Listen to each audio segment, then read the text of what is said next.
It's a pleasure to have you back for day 42 of our 7-week spiritual journey. Day 42, your generosity can outlast you.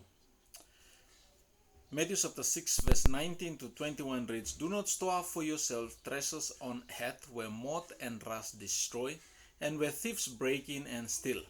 But store up for yourself treasures in heaven where moth and rust do not destroy, and where thieves do not break in and steal.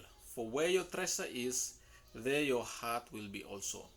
So where we place our interest, our treasures, the Bible says, that's where our heart is. And how do we store our treasures in heaven?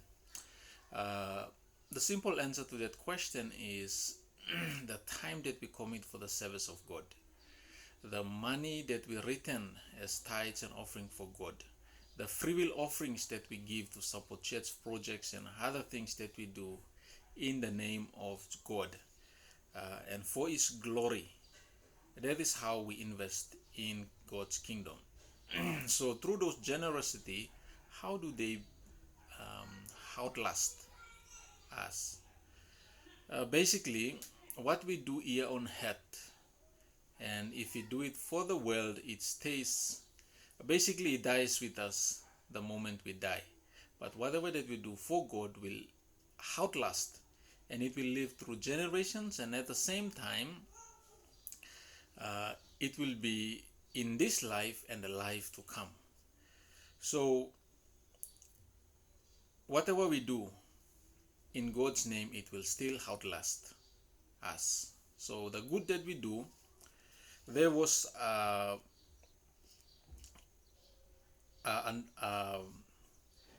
some phrase on a tombstone that reads, what I spent is gone, what I kept is lost, but what I gave will be mine forever."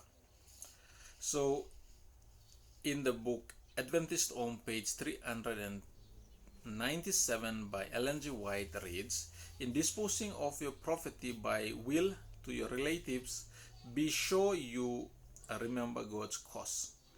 You are His agent, holding His property, and His claims should have your first consideration. Your wife and children or your husband, of course, should not be left destitute. Provision should be made for them." So that quotation is telling us that in whatever that we do, even in our will, we have to commit some percentage to support God's work, because everything that we do for God will still outlast.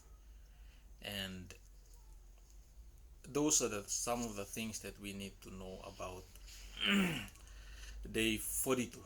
Thank you for joining me, and God bless.